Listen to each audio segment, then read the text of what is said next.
दत्त किंवा कुठलाही देव हा कायम होता, कायम असणार आहे आणि पुढे असणार आहे. पण तरी सुद्धा आपण जन्म करतो. म्हणजे दरवर्षी जन्म करायचं कारण काय? आपली सुरुवात होते हनुमान जयंतीपासून, त्यानंतर रामनवमी करतो, त्यानंतर कृष्ण जन्म करतो आणि सगळे जन्म आपण हे करतो. दत्तात्रयाची जयंती करतो, दत्त जयंती करतो. पण दत्ताचा आपण आपल्या आयुष्यामध्ये जर पाहिलं तर आपण आपला वाढदिवस साजरा करतो, पण ह्यांच्या जयंत्या साजरा करतो. तर जयंत्या का साजऱ्या करायच्या? तर जयंती एवढ्यासाठी साजरी करायची, कुठली हनुमान जयंती असू दे, कुठली जयंती, की आपण ओघाओघात जेव्हा या विश्वामध्ये आपण कार्यरत असतो तेव्हा त्या विषयाच्या ह्याच्यामध्ये रणधुमाळीमध्ये आपण सगळे विसरतो आणि त्या विषयात आपण रममाण होतो. आणि अधूनमधून तुम्हाला देवाची आठवण व्हावी आणि देव आहे हे तुम्हाला जाणवावं. जसं एखाद्या घरामध्ये, मोठ्या घरामध्ये आजोबा असतील आणि मुलं जर दंगामस्ती बाहेर करत असतील तर आजोबाने नुसतं असं केलं तरी मुलं म्हणतात, अरे आजोबा आहेत बरं काय, आजोबा जागे आहेत, आजोबाला आवडलेले वाटतात.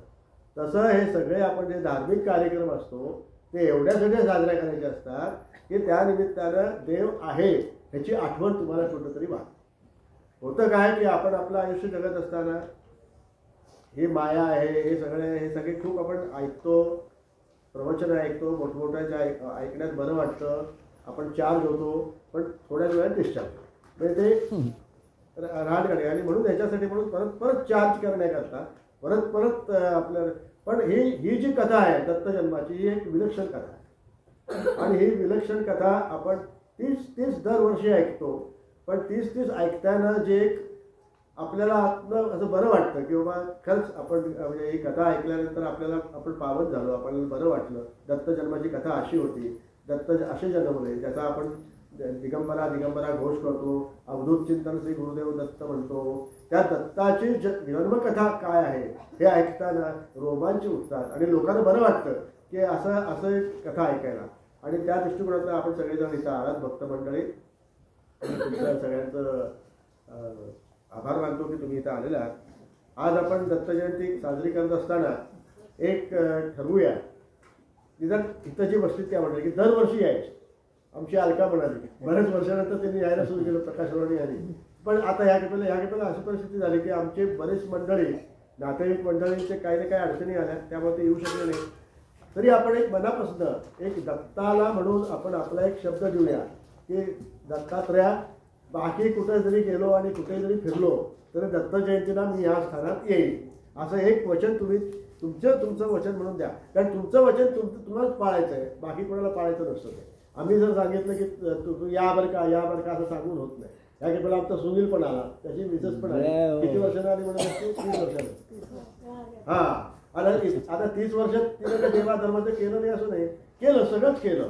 पण होतं कसं माहिती का, आपल्या व्यापारात आली. आता आजी पण झाले, आजी आजोबा पण झाले तुम्ही. त्यामुळे आता आजी आजोबा झाल्यानंतर पुन्हा एकदा माणसं परत देवाकडे वळतात. पण असं नाही आहे, ते ती सवय कायम असायला लागते. तुम्ही संस्कार जसे मुलांच्यावरती कराल त्याप्रमाणे आपल्या आईवडिलांनी आपल्यावरती संस्कार केले, आपल्या आईवडिलांनी आपल्याला वाढवलं आणि ते करत असताना आपल्याला हे दिलं. माझ्यावरती तर असे संस्कार झाले की बाबा मला चक्क हे देवस्थान देऊन गेले माझ्या पूर्वज.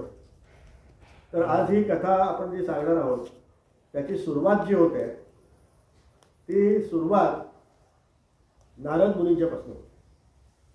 आता नारद मुनी म्हटल्यानंतर बऱ्याच वेळेला असं होतं की आपण फार वेगळ्या पद्धतीने नारद मुनींच्याकडे पाहतो. म्हणजे कळ लागा, थोडी जर आपल्या ऑफिसच्या सेटअपमध्ये सुद्धा एखादा इकडचं तिकडे करत असेल नारद आहे बरं का तो, असं म्हणतात. पण नारद ही व्यक्ती अतिशय म्हणजे एवढे मोठे ऋषी होते नारद, साक्षात ब्रह्माचे ते पुत्र होते. आणि तुम्ही एक गोष्ट लक्षात घ्या की नारदाने जेव्हा जेव्हा कळ लावली तेव्हा देवाला अवतार घ्यायला लागला. म्हणजे नारद जे काही करतात त्यांचा जो काही तुमच्या आपल्याच्या त्याच्या हिशोबाने आपण ज्याला म्हणतो की खेळ करतात, त्या खेळाची परिणिती शेवटी देवाला अवतार घ्यावा लागतो आणि देवाच्या अवताराची ती लीला आहे. आणि त्याच्यासाठी म्हणून नारद मुनी फार म्हणजे फॅसिलिटेटर म्हणतात किंवा त्या केमिकल रिॲक्शनमध्ये कॅटलिस्ट म्हणतात तसे ते आहे. आणि त्याच्यासाठी म्हणून नारद मुनीचं फार योगदान आणि महत्त्व आपल्या हिंदू धर्मात आहे. आणि आपण हे जे आपल्या मनामध्ये जे बसलं आहे की कुणाला नारद म्हणायचं म्हणजे असं आहे ते डोक्यात ते काढून टाका. आज मी तुम्हाला जी गोष्ट सांगते त्या गोष्टीमध्ये तुम्हाला नारदांचं किती महत्त्व आहे हे कळेल. आणि ह्याच्यापुढे तुम्ही कुणाला चुकून नारद म्हणणार नाही.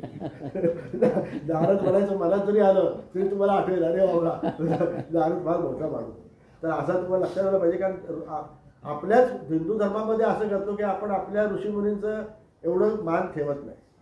म्हणजे आता परवा मी एका ह्याच्यामध्ये ऐकत होतो की आपण सहजपणे म्हणतो बस कर तुझं पुराण. आता पुराण हे एवढं मोठं पुराण आहे आणि एवढं आपल्या ऋषीमुनींनी आपल्यासाठी करून ठेवलेलं आहे. त्या पुराणाचा उल्लेख हा असा करायचा की बस कर तुझं पुराण.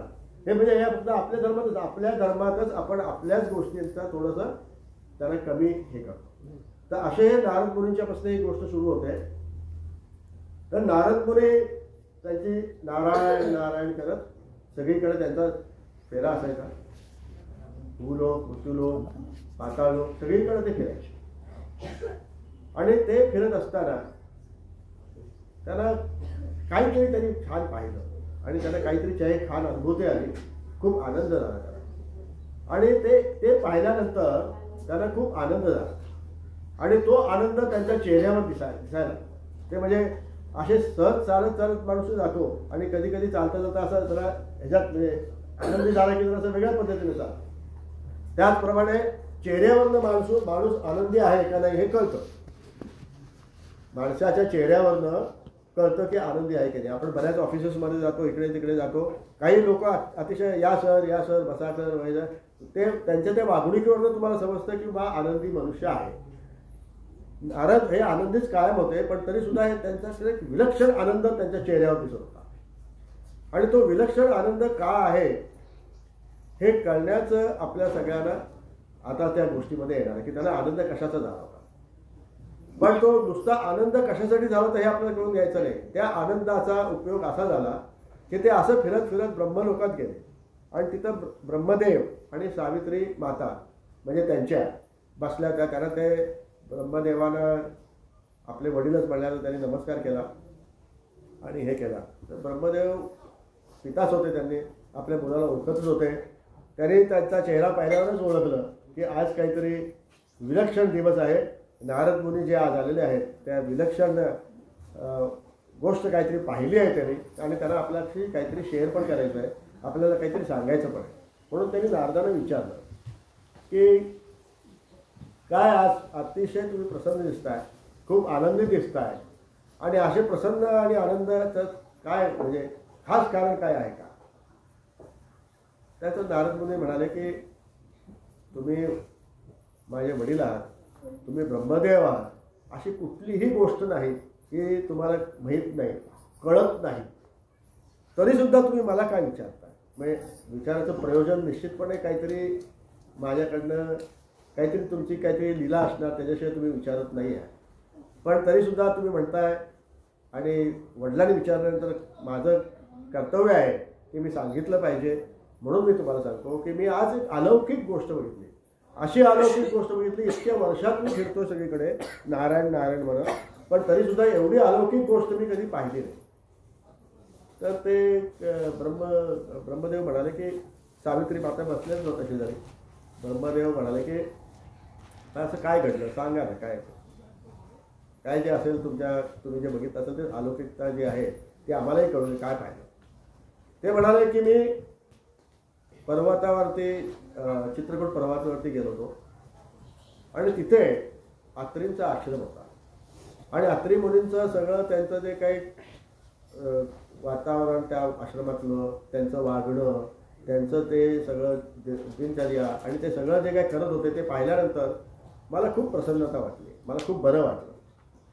आणि त्यांची जी पत्नी होती अनुसया ती पण बरोबरीनंच सगळं तिथं घालतं. अशी पतिव्रता, अशी साध्वी स्त्री, एवढं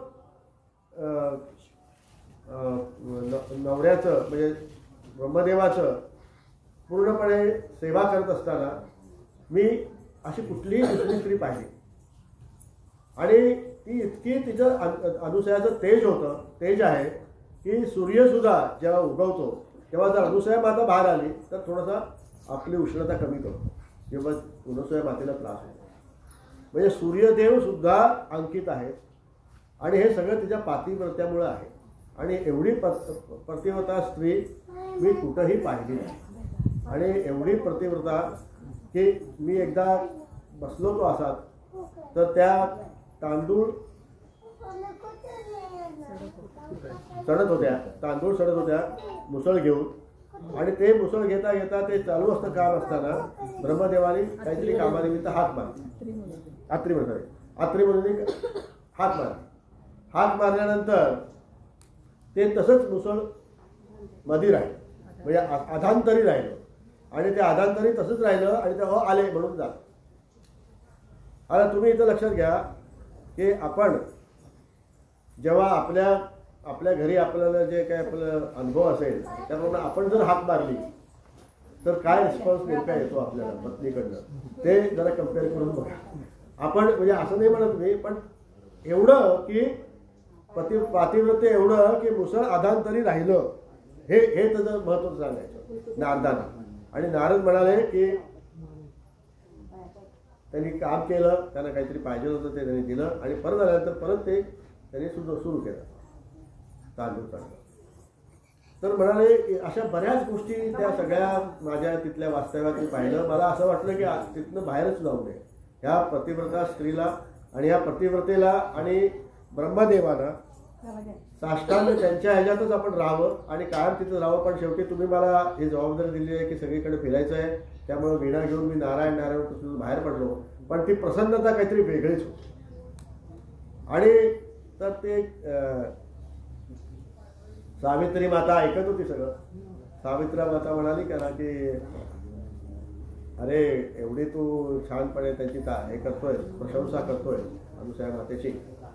पण अशा प्रतिव्रता खूप आहेत. म्हणजे असं काही तू काही वेगळं काही बघितलं नाही, असे प्रतिव्रता खूप आहेत. आता आम्ही सुद्धा आम्ही प्रतिव्रताच आहोत.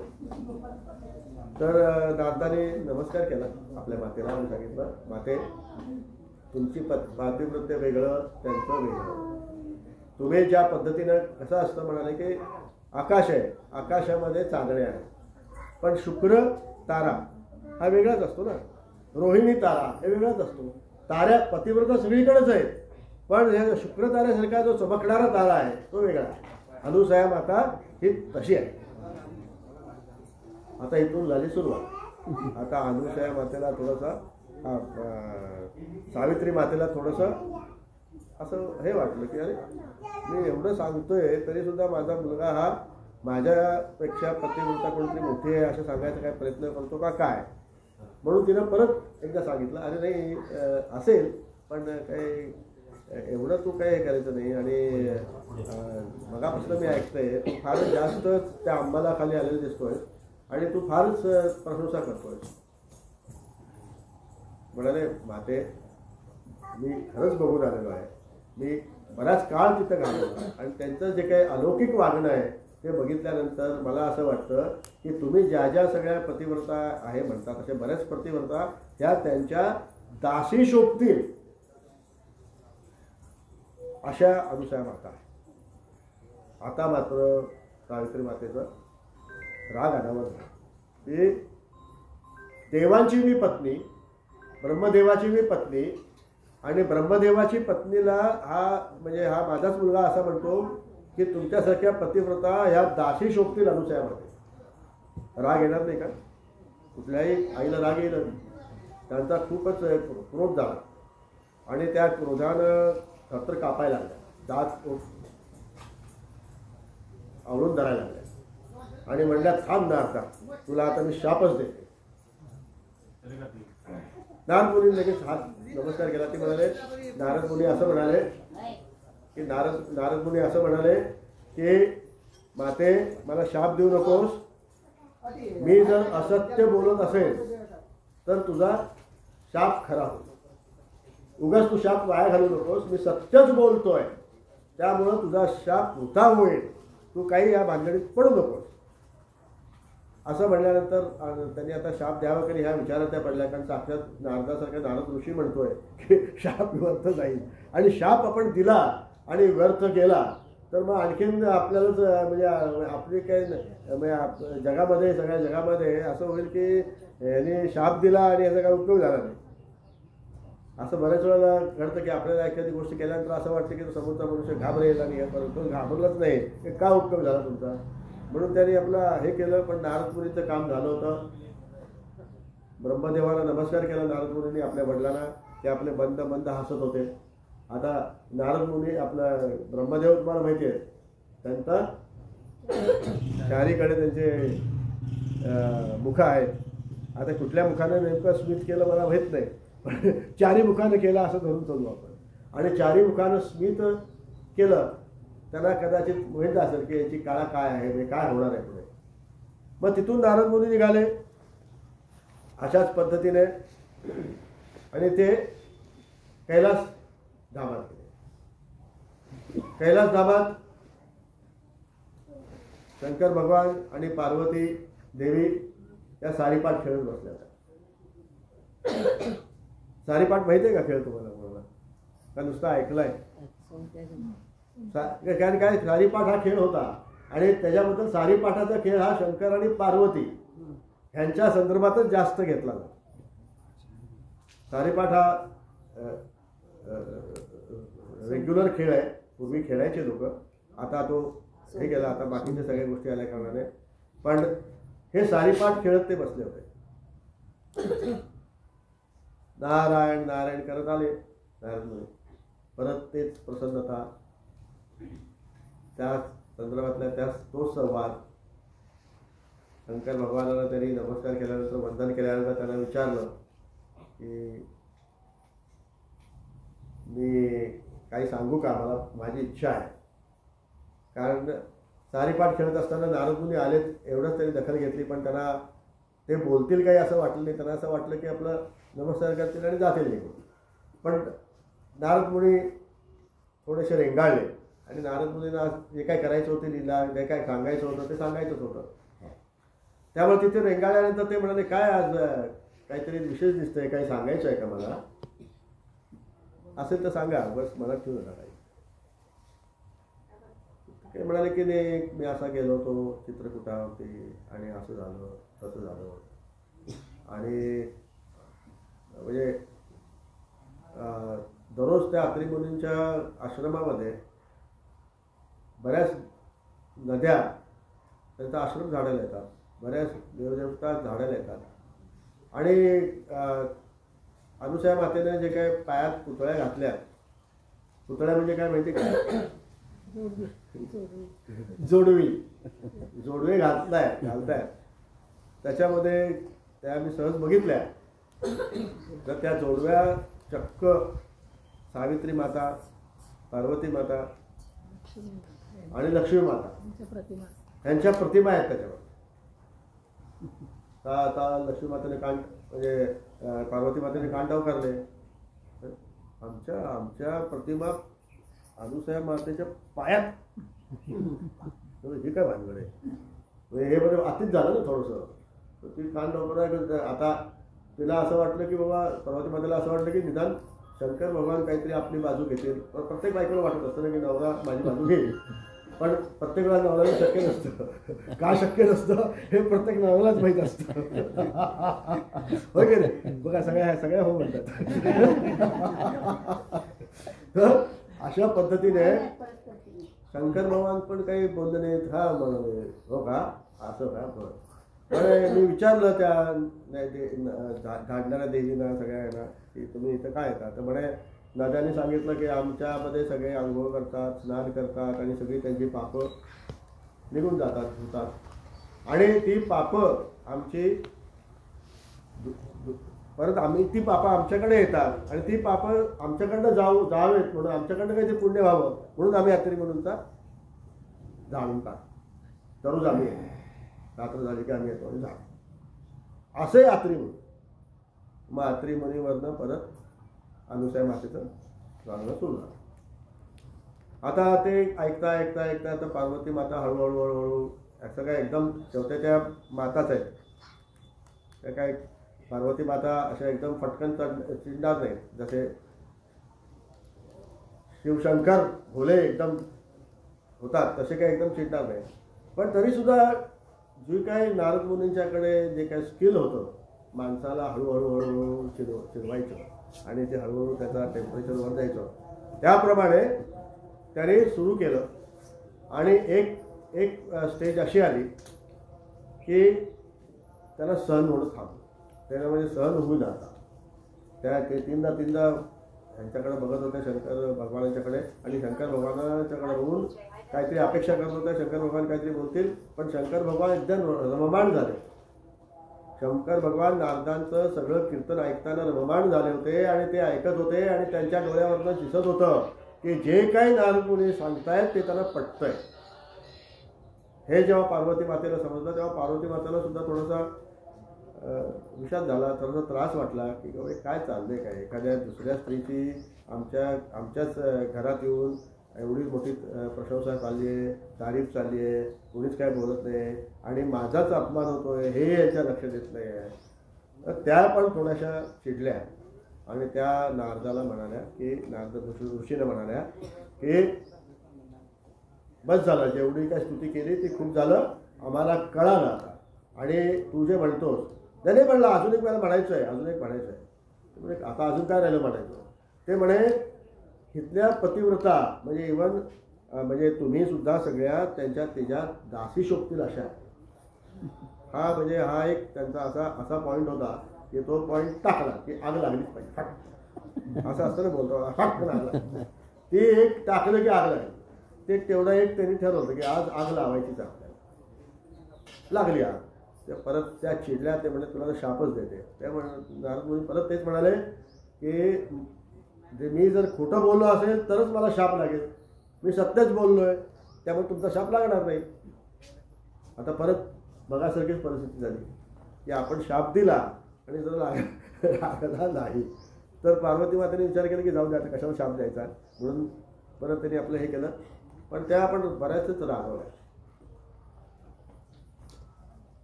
निर्विकार होते शंकर भगवानच्याकडे मगाशी जसं ब्रह्मलोकात स्मित हास्य होतं तसं काय स्मित हास्य दिसलं नाही. पण डोळ्याने सांगितलं की जी काही लीला नारद मुनी करतायत ती त्यांना कळालेली आहे. त्यानंतर हे वैकुंठाला गेले. वैकुंठ भवनात साक्षात विष्णू बसलेला आहे. विष्णू हा असा देव आहे तुम्हाला सांगतो की तो खूप नटतो. ब्रह्मा नटत नाही. ब्रह्मांचे कुठं नटणार, 4 चेहरे आहेत. शंकर भगवान तर कसे आहेत तुम्हाला माहिती आहे, बसण्यात राहतात, काही फासतात, कसे राहतात. फक्त विष्णू असा आहे की जो खूप नटतो. तुम्ही विष्णूला कुठल्याही रूपात पहा, विष्णू नटलेलाच असतो. तुम्ही बघा, तुम्हाला जर अशी सवय असेल ना तुम्हाला वैयक्तिक की आरशासमोर फार रेंगाळत आहे तुम्ही, तर थोडंसं विष्णू रूप तुमच्यात आहे हे तुम्ही घ्या. तसंच म्हणजे हे फार महत्त्वाचं आहे. आरसा एका मोठ्या हॉटेलमध्ये, 5 स्टार हॉटेलमध्ये ती लिफ्ट वर जायची आणि खाली यायची. लिफ्ट असतात सगळीकडे. तर त्या लिफ्टमध्ये वरती खालती यायताना त्याला वेळ लागायचा आणि वेळ लागल्यानंतर जे गेस्ट असायचे त्या गेस्टना वरती खालती करत असताना गेस्टना खूप म्हणजे चिडचिड व्हायची. बराच वेळ झाला लिफ्ट येत नाही खाली. लिफ्टच्या समोर तुम्ही जर उभारला तर बऱ्याच वेळ खाली वरती आली नाही तर राग येतो ना माणसाला, अजून काय आली नाही, अजून काय 5 स्टार हॉटेल आहे का काय आहे, असं होतं मला. पण त्यांनी जेव्हा त्यांना कळालं तर त्यावेळेला त्यांचा जो एक मॅनेजमेंटचा मनुष्य होता तो म्हणले काही काम करू नका, लिफ्टच्या बाजूला एक मोठा आरसा लावा. तो आरसा लावल्याबरोबर तो जो वेटिंग टाईम होता तो स्वतःच्या बघण्यामध्ये गेला ना लोकांचा. मी कसा दिसतो, माझा टॉय कसा आहे, माझं हे कसं आहे, माझं हे बसलं की नाही व्यवस्थित, त्याच्यामध्ये गेला वेळ त्यांचा. आणि मग ते चिडचिड बनते. मग आता लिफ्ट थोडी उशीर आली तरी काय फरक पडत नाही. हे आरशाचं हे महत्व आहे. तर हे आरशाचं महत्व जे आहे ते आपल्या सगळ्यांना माहिती आहे. आणि तुमची जर समजा तुमच्या मनामध्ये असं असेल, तुमची पत्नी जर आरशासमोर जास्त वेळ रेंगाळत असेल म्हणजे कित्येक वेळा असंही घडतं की तुम्ही फिरायला म्हणून बाहेर पडता, तुम्ही दरवाजात उभारता, आले 1 मिनिटात आणि ते बूट घालून येतो, पण तुम्हाला वाटतं की मी इथं किल्ली घेऊन उभा आहे आणि ही काय बाहेर येते, तर ती कुठं असते, ती आरशासमोर असते. म्हणजे सकाळी फिरायला जाताना सुद्धा आरशासमोर उभा राहते. मग ती थोडं पार्वती मातेचा लक्ष्मी मातेचा अंश तिच्यामध्ये आहे. आता समजलं.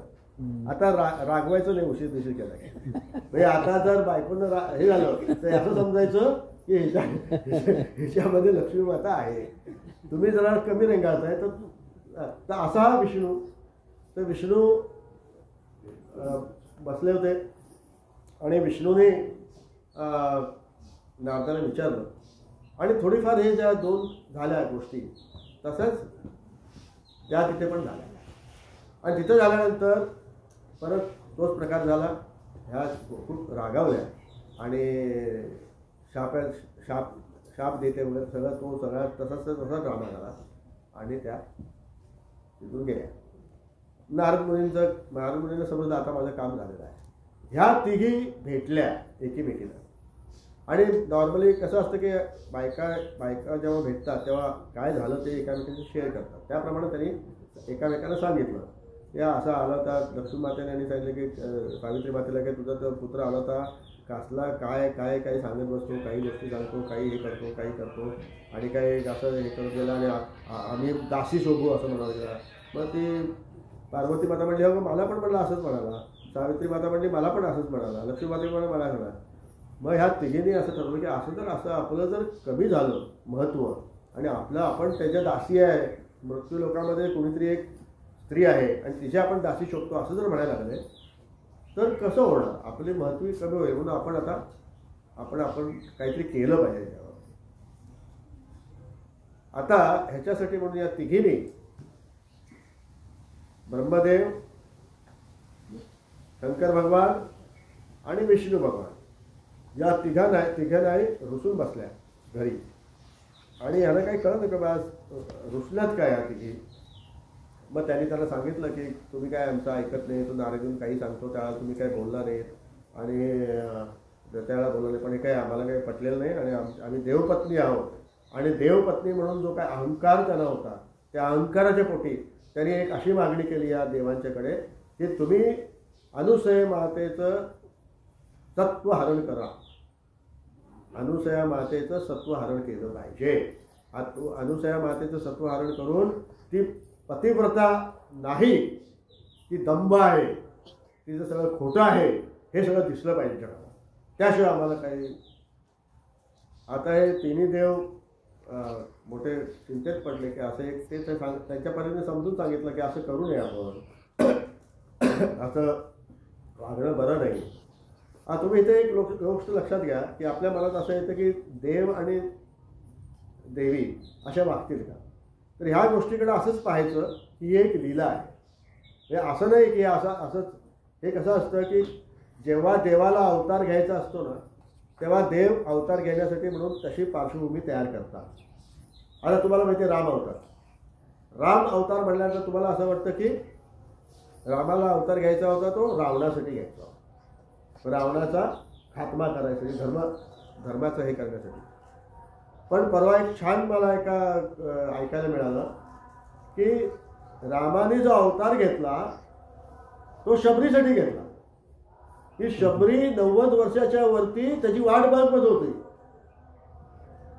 बरं, शबरीच्या डोक्यात राम अवतार म्हणजे राम कसे असतील तर तिनं लहानपणापासून फक्त ऋषीच बघितले होते, त्यामुळे ऋषी वेशातच असतील असं तिला रामाला वाटतं. म्हणून तो वेश सुद्धा रामानं शबरीसाठी घेतला असं मी ऐकलं. मला फार आवडलं ते की शबरीसाठी म्हणून तो अवतार होता आणि बाकी सगळ्या गोष्टी हे त्या अवतारातल्या आहेत. म्हणजे अशी माया असती देवाची. तर अशा हिशोबाने अवतार घ्यायचा होता त्या तिघांनाही आणि त्याच्यासाठी म्हणून ही सगळी पूरक गोष्टी आहेत. मला तर असं म्हणू नका की देवी अशा वागू शकतात किंवा देव असे वागू शकतात. मग आता या तिघांनी ठरवलं की बाबा सत्वहरण करायचं आहे आपल्याला आणि सत्वहरण करण्यासाठी म्हणून काहीतरी विपिनच मागितलं पाहिजे. तिघांनी खूपच विचार केला की काय करायचं. शेवटी विष्णू तुम्हाला माहिती आहे, विष्णू एकच देव असा आहे की ज्याला सगळ्या काय कृष्णाच्या लीला तुम्हाला माहिती आहे, काय ट्रिक्स करायच्या आणि काय नाही करायच्या हे विष्णू शंकर कुणालाच माहीत नाही. अतिशय कृष्ण जन्मामध्ये कृष्णाच्या लीलेमध्ये तुम्हाला एवढ्या त्यांच्या सगळ्या हे दिसतील की एकापेक्षा एक दुसरं कॉन्ट्रडिक्टरी आहे. एकदा असे वागले एकदा तसे वागले, पण प्रत्येकाचं त्यांचं जस्टिफिकेशन आहे. असं नाही आहे की हे असे वागले म्हणजे असे वागले. तर शेवटी विष्णूंनी सांगितलं की आपण असं करू, अशी काहीतरी मागणी करू की जी मागणी तिला करणं अवघड आहे. आणि ते अवघड झालं की आपण तिथं निघून जाऊ. ते निघून झालं की पातिव्रत्य काय सगळं संपलं नाही. मग काय, मग नारद काय सांगत होते, एक गोष्ट आहे ती आदर तिथे फार करते. कुठलाही जर अतिथी आला तर तो विनमुख जात नाही. तर आपण म्हणे त्याच्यावरतीच काहीतरी करूया आणि आपण भिक्षा मागायला जाऊ. आणि भिक्षा मागताना विपरीत काहीतरी मागू आणि विपरीत मागितल्यानंतर ते तिला जमलं नाही की तिला आपण थांबायचं, मागायचं आणि नाही जमत आम्ही चाललो असं म्हणून निघून. म्हणजे ते झालं की ते त्याला काय आदर तिथं केलं नाही, आम्ही अतिथी विनमुख गेले, आम्हाला काही जेवायला घातलं नाही, आपण सगळ्या गावावर सांगायला मोकळे आणि राहिलंच नाही ना. म्हणजे तिघही तिथं भिक्षुक वेषेत गेले. बरेच दिवस बघितलं तर आत्री आणि हे अनुसया माता ह्या कायम बरोबरच असायचे तिथे. त्यांचं सगळं तिथंच तप वगैरे चालायचं. पण त्या आत्री मुनी नसताना त्यांना जायचं त्यांचं जे काय करायचं.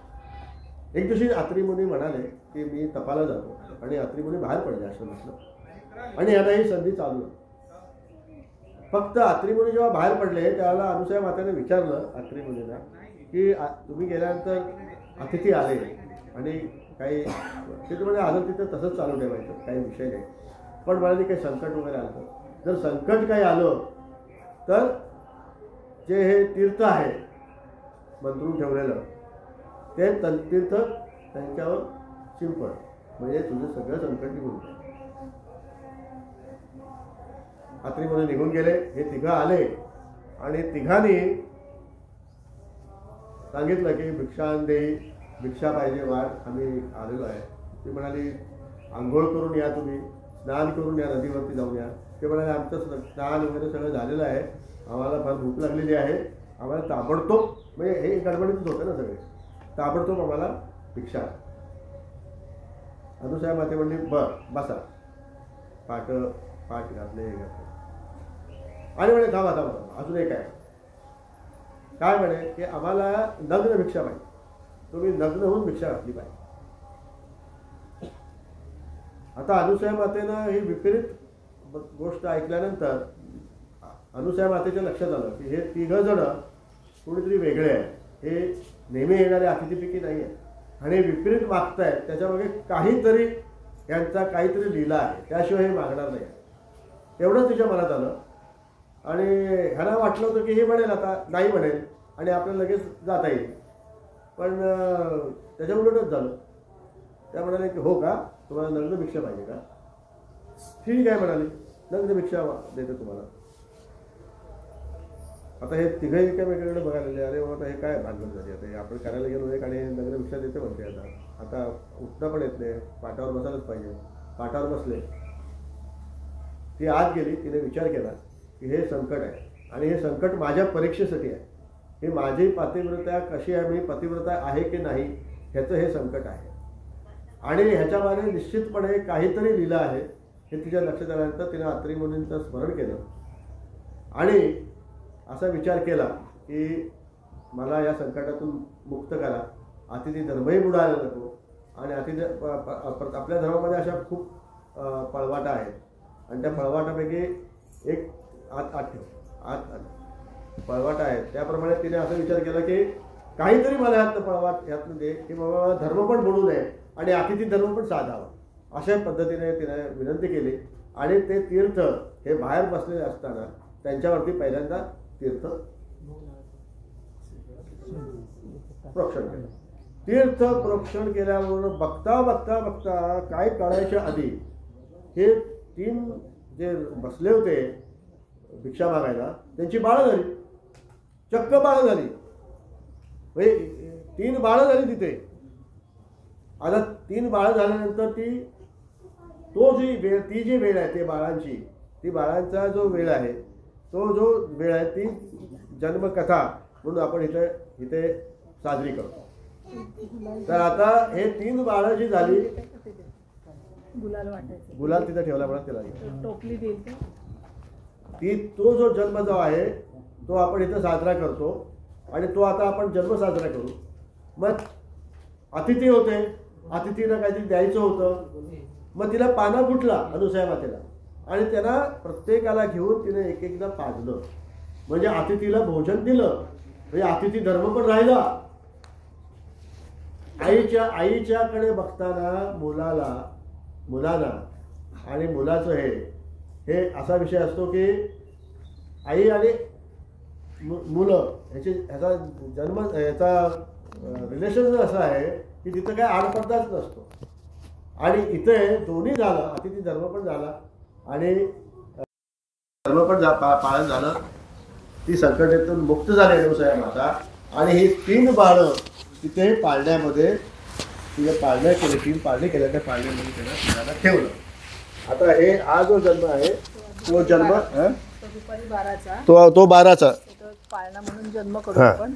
तो 12चा 3 बाळं जी झाली अनुसूया मातेने आपल्या मांडीवरती घेतली, त्यांना पाळण्यात घातला, तो जन्म आपण स्थानावरती करतो आणि तो जन्म आता आपण करूया. आणि आपण तो जन्म झाल्यानंतर पुढची गोष्ट मी नंतर सांगेन तुम्हाला.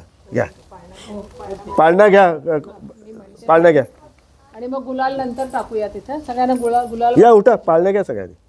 पाळण्याचा दोर जो असतो ना, पुत्र जन्माला अविनाशी अनुसूयेचे कुशी बाळा जो रे बाळा जो रे कमलासन विष्णू त्रिपुरारी आत्रिमुनीचे घरी सत्व हरुआले नवलपरी प्रमद वडीला धुरी बाळा जो रे बाळा जो रे कुलभूषणा आत्रीचे नंदना बाळा जो रे बाळा जो रे बाळा जो रे. अवधूत चिंतन श्री गुरुदेव दत्त श्री सदानंद महाराज की जय. दिगंबरा दिगंबरा श्रीपाद वल्लभ दिगंबरा दिगंबरा दिगंबरा श्रीपाद वल्लभ दिगंबरा दिगंबरा दिगंबरा श्रीपाद वल्लभ दिगंबरा दिगंबरा दिगंबरा श्रीपाद वल्लभ दिगंबरा दिगंबरा दिगंबरा श्रीपाद वल्लभ दिगंबरा दिगंबरा दिगंबरा श्रीपाद वल्लभ दिगंबरा दिगंबरा दिगंबरा श्रीपाद वल्लभ दिगंबरा दिगंबरा दिगंबरा श्रीपाद वल्लभ दिगंबरा. अवधूत चिंतन श्री गुरुदेव दत्त अवधूत चिंतन श्री गुरुदेव दत्त. संगोपन करायला लागली. अनुसूया माता अतिशय तिला भरता आलं, प्रेमाचं भरता आलं. तिला इतकं बरं वाटलं की आत्तापर्यंत निपुत्रिक होते मी आणि आता 3 पुत्र झालेत मला. आणि तिला खूप बरं वाटलं की बाबा हे एवढे 3 पुत्र आले, कोण आले, काय आले, कुठून आले माहीत नाही, पण असं झालं खरं. अत्रिमुनीची ती वाट पाहत होती की कधी एकदा अत्रिमुनी येतील आणि मी त्यांना सांगेन. त्यांचा तप संपल्यानंतर जरा बसून घ्या सगळेजण.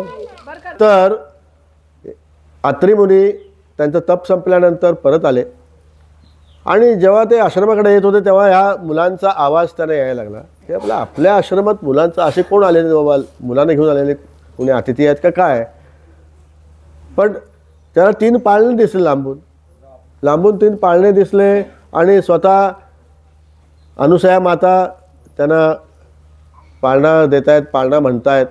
तुम्हाला सगळ्यांना असं वाटलं ना दत्त महाराज बसले तिथे आहेत पाळण्यामध्ये, तुम्ही सगळ्यांना वाटलं पाहिजे बरं का. तुम्हाला ही श्रद्धा काम करते, लक्षात ठेवा.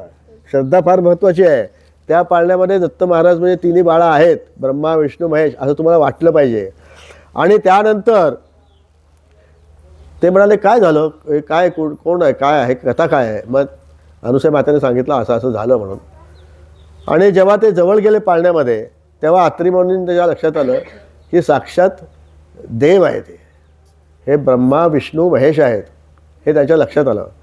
आणि त्यांनी सांगितलं की अनुसूया मातेला की तुझ्या पोटी जन्माला म्हणून देव आलेले आहेत. आणि तुला हे समजलं की नाही माहीत नाही मला, पण हे खरीच मोठी घटना आहे. आणि मला समजत नाही की ह्याचं असं कसं देवांचं ऋण आपण फेडणार आहोत. आणि जेव्हा हे देव परत आपल्या मूळ स्वरूपात येतील तेव्हा तुला जे काय मागायचं आहे ते मात्र माग त्यांना. आणि असं करून त्यांचा तो ग्रस्ताश्रम पुढं सुरू झाला. हे इथं अत्री मुनींच्या आश्रमामध्ये कॅमेरा. आता कॅमेरा आपण इकडे नेऊ, कुठे, ब्रह्मलोकात, भूलोकात, वैकुंठ लोकात. ते वाट बघत बसल्यात तिघी. नवरा पतिव्रता आपला पतिव्रत्य हरण करून येईल आणि मग त्या नारदाचं नाक कापलं जाईल आणि आपण किती मोठे आहोत ते सिद्ध होईल, असं सगळं त्यांना वाटत होतं. आणि असं वाटत असताना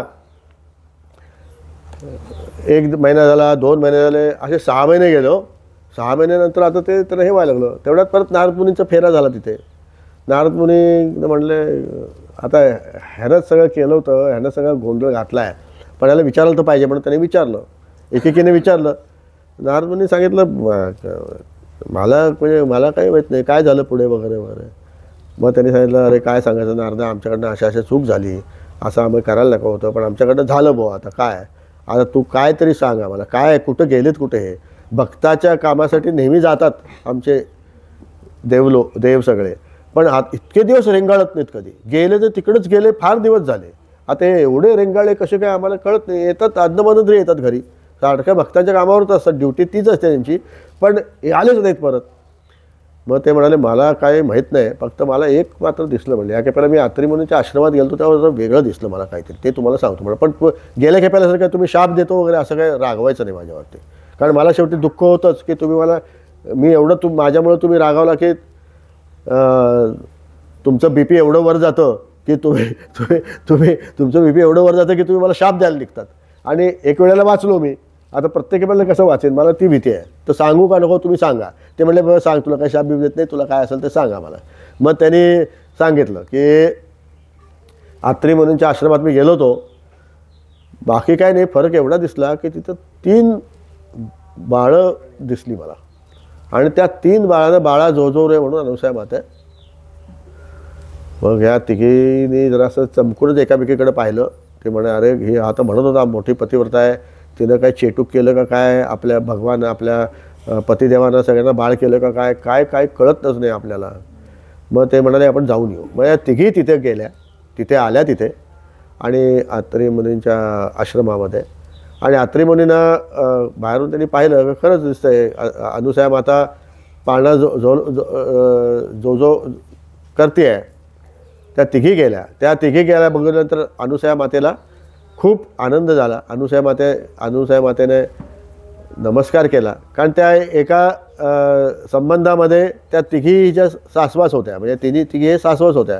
त्या सासू आणि सून असंच होतं, कारण अत्रीसुद्धा ब्रह्मदेवाचेच पुत्र. त्यामुळे ह्या सावित्री माता सासूबाई, लक्ष्मी माता सासूबाई, पार्वती देवी सासूबाई असंच होतं. त्यांनी नमस्कार केला वगैरे. नाही ते म्हणाले अगं आमचे तू तर आम्हाला ओळखलंसच, पण आमचे हे आले होते काय ते. तर ते म्हणते देव म्हणजे ब्रह्मदेव आणि विष्णुदेव आणि शंकरदेव, मला तर काय ते माहीत नाही, पण 3 जण आले होते खरं. 3 जण आले होते आणि असं घडलं. तर ते म्हणाले अगं काय केलंस तू, हे तुला काय कळतं का. आता तू सून म्हणून तू आम्हाला अगदी आम्हाला मान्य आहे की काही वेळेला आमचं पण चुकतं. अशी सासवानं वेळ कमी येते असं म्हणायची की आमचं काही चुकतं म्हणून सुनेच्या समोर. पण त्या म्हणाल्या, कारण त्यांची वेळेवरच अशी आली त्यांच्याकडे. त्या म्हणाल्या की अशी वेळ आलीच आहे, पण आम्हाला असं वाटतं की हे तिघं म्हणे आमचेच पती आहेत. मग अनुसूया माता म्हणली तुमचे पती असतील तर तुम्ही घेऊन जावा, माझं काहीच म्हणणं नाही, माझं काही मला काही बोलायचं पण नाही. साक्षात देव आहे म्हणता तुम्ही आणि तुम्ही देव पत्नी आहात, मला कशाला काय आहे असं. तुम्ही तुमचा नवरा आहे तो ओळखून घ्या आणि जावा. आता आपल्या नवऱ्याला त्या रूपात बायकांनी पाहिलं असतं का? जे रूप पाहतो तो 20 वर्षाचा, 22 वर्षाचा, 25 वर्षाचा, 30 वर्षाचा असंच पाहिलेलं असतो ना. ते बाळ रूप म्हणजे जर त्याचं घरी फोटो असेल एखादा, तो सुद्धा लंगोट घातलेला फोटो नसतो आणि हे लंगोट घातलेले देव होते सगळे. त्यामुळे तो फोटो काय कोणी बघितलेला नसतो ना. त्यामुळे त्या तिन्ही ना म्हणाल्या की आता आपल्याला ओळखता येत नाही आहे. पण आता सावित्री मातेला प्रश्न पडला की मी चुकून विष्णुदेवानं हात लावला तर माझं पातिव्रत्य भंग होणार. शंकर भगवानाला मी जर हात लावला, लक्ष्मी मातेला वाटलं तर माझं पावित्र, म्हणजे फजिती करायला निघाल्या होत्या अनुसया मातेचे आणि त्यांची फजिती झाली. ही कथा जी आहे ही कथा एवढ्यासाठीच आहे की असूया किंवा अहंकार जर तुम्ही ठेवलात तर देवपत्नीसुद्धा त्यातून सुटत नाहीत. जर देवपत्नी सुटत नाही तर आपल्याला किती अहंकार असतो हे प्रत्येकाने तपासून पाहावं. त्या अहंकाराच्या गर्तेत आपण किती हे म्हणजे एवढा अहंकार असतो माणसाला की ते गोंदवलेकर महाराजांच्या पोथीत त्यांनी लिहिलं आहे की एक भिक्षा मागायला जायचा तर त्याला एक दिवशी त्या घरासमोर थोडा जास्त वेळ थांबावं लागला. तर त्याला एवढा अहंकार आला की म्हणजे ह्या घरात मी परत येणारच नाही. आता ती काहीतरी त्या माता ती ह्याच्यामध्ये असेल पण त्याला एवढा अहंकार आला की तो बाकीच्यांना सांगायचं ह्या घरात जातच नाही मी. एकदा मला 15 मिनटं थांबावं लागलं होतं, मी जातच नाही त्या घरात भिक्षा मागायला. म्हणजे एवढा अहंकार असतो. म्हणजे अहंकार हा कुठं आत शिरलाय तुमच्यात तुम्हाला समजणार पण नाही, तुम्हाला कळणार पण नाही.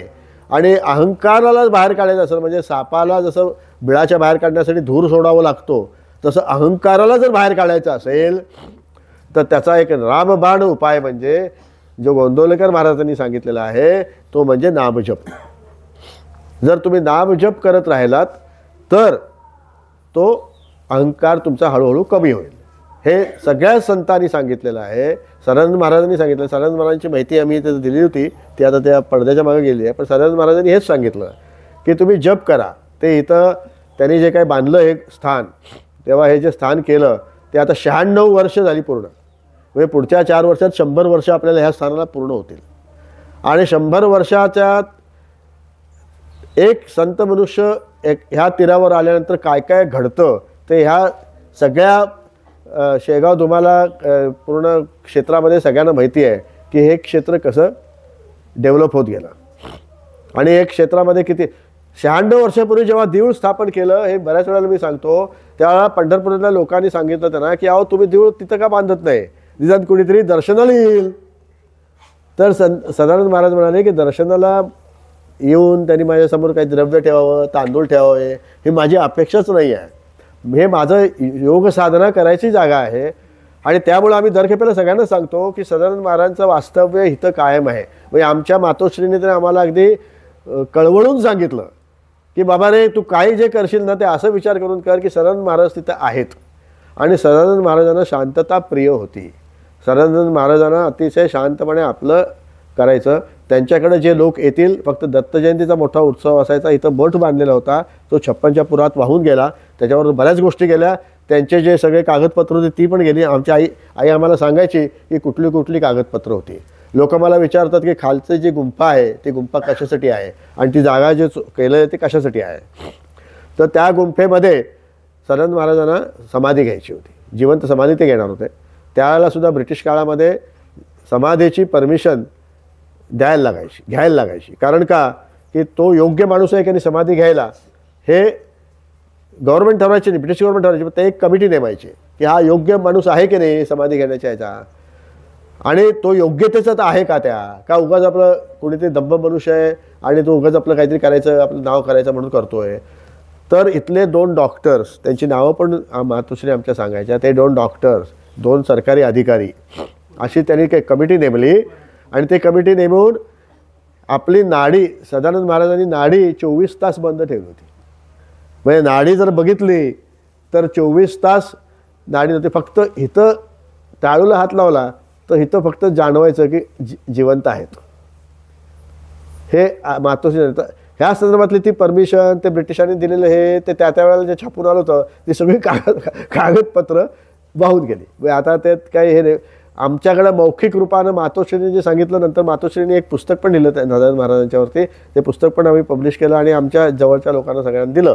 पण माहीत तरी असायला पाहिजे ना, आमच्या मुलाबाळांना पण माहीत नाही. हे मी मुद्दाम का सांगतो की एक कुठली मोठी विभूती इथं होऊन गेली आणि कुठलंही काही हे नव्हतं. म्हणजे ते त्यांच्याकडे जे लोक यायचे गावगावचे, त्यांच्याकडे जातपात ते मानायचे नाहीत.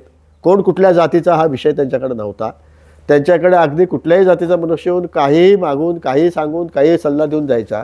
ते म्हणायचे मी गंडा दौरा अमुक डमुक असं काही घालणार नाही. मी फक्त तुम्हाला एकच सांगेन की नामजप करा, अभक्षभक्षण करू नका, बाकी कुठले व्यसन लावून घेऊ नका. आणि ह्या गोष्टी सदानंद महाराज सांगायचे. आणि त्याप्रमाणे ह्या नामजपाच्या योगसाधनेमुळे जे काही हे अहंकाराचा जेव्हा हे आहे हा कमी कमी होत जातो आणि एक क्षण असा येतो की तुमचा अहंकार आहे तो क्षण खरा क्षण तुम्हाला गाठायचा आहे. आणि तो गाठण्यासाठी म्हणून आपण दरवर्षी इथे येतो. तर ह्या तिघांना ओळखायचं कसं हा जेव्हा विषय आला तेव्हा त्या तिघांनी परत अनुसूया मातेचेच आपल्याकडं अजून एक आपल्या देवस्थानाचं वैशिष्ट्य म्हणजे दत्ताची मूर्ती आहे आणि खाली अनुसूया मातेची पण मूर्ती आहे. आज मला बऱ्याच जण जर पहिल्यांदा येतात तेव्हा ते विचारतात की खाली मूर्ती कुणाची आहे, तर ती अनुसूया मातेची आहे. म्हणजे त्यांची माता आहे. त्यांची माता आणि ती अशी म्हणजे असे कमी खूपच म्हणजे नसतीलच देवळं. हे एकच देऊळ आहे आमचं जिथं दोन्हीच्या मूर्त्या आहेत. तर अशी अनुसूया मातेच्या त्या तिन्ही देवीनी ते म्हणाले की पाय धरते तुझे, पण आम्हाला आमचे मूळ स्वरूपात पती दे. ते म्हणले पाय वगैरे काय धरू नका, तुम्ही माझ्या सासूबाई आहात, पाय काय धरता. म्हणून त्यांनी परत एकदा तीर्थ घेतलं आणि त्या बाळांच्यावरती शिंपडलं. तीर्थ शिंपडल्याबरोबर ब्रह्मा विष्णू महेश त्या स्वरूपात परत उभे राहिले. अवधूत चिंतन श्री गुरुदेव दत्त साक्षात उभे राहिले. ते मोठं दर्शन ते त्यांचं बघून अत्तरी मुनी आणि हे धन्य झाले. देव त्यांना मिळाले. आता हा जन्म जो आहे हा संध्याकाळी 6चा आहे. हा काही ठिकाणी आपण करतो. आपल्या समोरच्या दत्ताच्या मंदिरात सुद्धा तो करतो. म्हणजे बऱ्याच वेळेला लोकांना हे माहीत नसतं की 12चा जन्मकाळ आपला गाणगापूरचा आहे. आपल्या सदानंद महाराजांनी गाणगापूरवरनं जे काय त्यांची तप केलं ते गाणगापूरला केलं आणि ते पादुका घेऊन इथं आले, त्यामुळं आपण तोच जन्म करतो. तर अशा पद्धतीने ते तिघंजणं परत उभे राहिले. आणि उभे राहिल्यानंतर त्यांनी अनुसूया मातेला नमस्कार केला तिघांनी. त्यावेळेला मग अनुसूया मातेला म्हणाले तुला काय मागायचं ते माग. मग अनुसूया माता म्हणाले की इतके दिवस काय होईना, थोडे दिवस का होईना, पण मी 3 मुलांची आई होते, मला एक तुम्ही मूल द्या आणि मला एक मुलगा द्या तुम्ही. मग ब्रह्मा विष्णू महेश यांचं एकत्रित स्वरूप असं दत्त स्वरूप त्यांनी केलं. ते हे दत्त स्वरूप ब्रह्मा विष्णू महेश असं एक स्वरूप तयार केलं. ब्रह्मा विष्णू महेशाचं एक स्वरूप दत्तात्रयाचं झालं. आणि मग त्याच्यानंतर दुर्वास ऋषी आणि ते तिघचंद्र आणि विष्णूच्या रूपात दत्त हे सगळेजण एकत्र येऊन तो एक देव झाला आणि तो म्हणजे आपला दत्तात्रयाचा अवतार. तर अशी ही अद्भुत म्हणजे अलौकिक अशी कथा आहे. दत्ताचा जन्म का झाला आणि मनुष्य योनीमध्ये दत्त का आला ह्याचा उलगडा गुरुचरित्रामध्ये 3ऱ्या अध्यायामध्ये होतो. 3ऱ्या अध्यायामध्ये सिद्धाना म्हणजे गुरुचरित्र हे सिद्ध आणि नामधारक यांच्या चर्चेमधनं ती सगळी कथा आहे. 52 अध्याय जे आहेत. नामधारक असं विचारतो सिद्धाना. सिद्ध म्हणजे दत्तात्रयाचे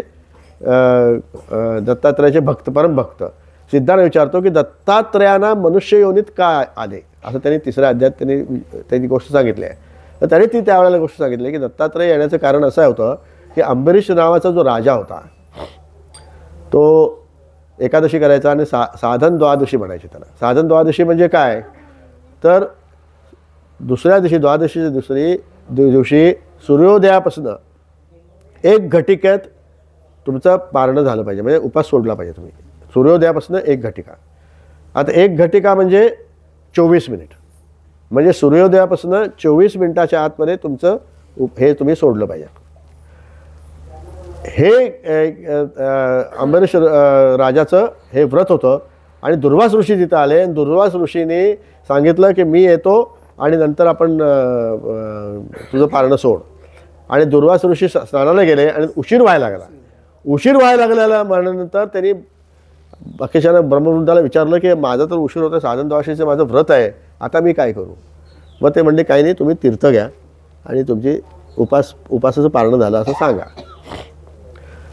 त्यांनी केलं. आता ते पाणी पित असताना, पाणी घेत असतानाच दुर्वास ऋषी आले आणि त्यांना असं वाटलं की ह्यांनी उपास सोडला, म्हणजे मला सोडून यांचं भोजन झालं. तुम्ही मला सांगा, जर आपल्या घरात कोणी ऋषी मनुष्य येत असेल आणि त्याला आपण प्रसाद देणार असू आणि त्याच्या आधी जर आपण प्रसाद केला तर त्या माणसाला राग येईल की नाही. तर ते दुर्वास ऋषी ते भयंकर संतप्त झाले. ते म्हणाले तुला शापच देतो. तो सांगायचं त्याचं ऐकायचंच तयार नव्हते. आणि ते शाप द्यायला निघाल्याबरोबर साक्षात विष्णू तिथं अवतरीण झाले आणि विष्णूने त्यांना सांगितलं की हा माझा भक्त आहे. मग या कथेमध्ये एक दिसतं की देव आपल्यावरती ते संकट घेतात, म्हणजे तुमच्यावरती आलेलं संकट आपल्यावरती घेतात. त्यांनी सांगितलं की हा जो भक्त आहे हा माझा भक्त आहे, तुम्हाला त्याला शाप देऊ नका, म्हणजे जो काय शाप द्यायचा तो मला द्या. आता आपल्या मनात बऱ्याच वेळेला येतं, आपण कुठल्याही पोथीमध्ये ऐकतो की हा शाप दिला, तो शाप दिला, ते झालं. शापसुद्धा एक लीला आहे आणि जेव्हा जगाचं उद्धार करायचा असतो तेव्हा तो शाप वाणी होते, काहीतरी कारण असतं त्याला. तसंच दुर्वास ऋषींनी विष्णूने सांगितलं की तुम्ही अवतार घ्या, ते दशावतार 10 घेता आणि उपावतार काही घ्या आणि त्या उपावतारामध्ये हा दत्तात्रयाचा अवतार येतो. आणि म्हणून दुर्वास ऋषींनी दिलेल्या शापामुळे ह्या ब्रह्मा विष्णू महेशांना हा दत्तावतार घ्यावा लागला. ही ती कथा आहे. तर अशी ही आजची कथा आपण ऐकली. ह्या कथेमधनं आपण एकच घ्यायचं आहे, एक तर असूया कुणावरती ठेवायची नाही, अहंकार ठेवायचा नाही, शक्यतो आपण नाम जपात घ्यायचं. आणि तुम्ही इथं याल, या स्थानावरती याल तेव्हा ही गोष्ट तुमच्या ध्यानात येईल की दत्तात्रयाची आई आणि दत्तात्रय स्वतः हे तिथं उभे आहेत. आणि अशा पद्धतीने आपण हे नाम जपाचं जे काही व्रत आहे, जे आपल्या सनद महाराजांनी दिलं, सगळ्या संतांनी दिलं, ते आपण पुढं चालूया आणि आपण आपला पुढचा कार्यक्रम चालू करूया. आता आपण नैवेद्य दाखवू, आरती करू, तो भोग लाव आणि आरती धर. आणि आपण आता आरती करू. नैवेद्य दाखवून झाला की सांग, आपण भजन म्हणू. नैवेद्य दाखवून तोपर्यंत आपण भजन, तोपर्यंत आपण दिगंबराचं एक हे करू. दिगंबरा दिगंबरा श्रीपाद वल्लभ दिगंबरा, दिगंबरा दिगंबरा श्रीपाद वल्लभ दिगंबरा, दिगंबरा दिगंबरा श्रीपाद वल्लभ दिगंबरा, दिगंबरा दिगंबरा श्रीपाद वल्लभ दिगंबरा, दिगंबरा दिगंबरा श्रीपाद वल्लभ दिगंबरा, दिगंबरा दिगंबरा श्रीपाद वल्लभ दिगंबरा, दिगंबरा दिगंबरा श्रीपाद वल्लभ दिगंबरा, दिगंबरा दिगंबरा श्रीपाद वल्लभ दिगंबरा, दिगंबरा दिगंबरा श्रीपाद वल्लभ दिगंबरा, दिगंबरा दिगंबरा श्रीपाद वल्लभ दिगंबरा, दिगंबरा.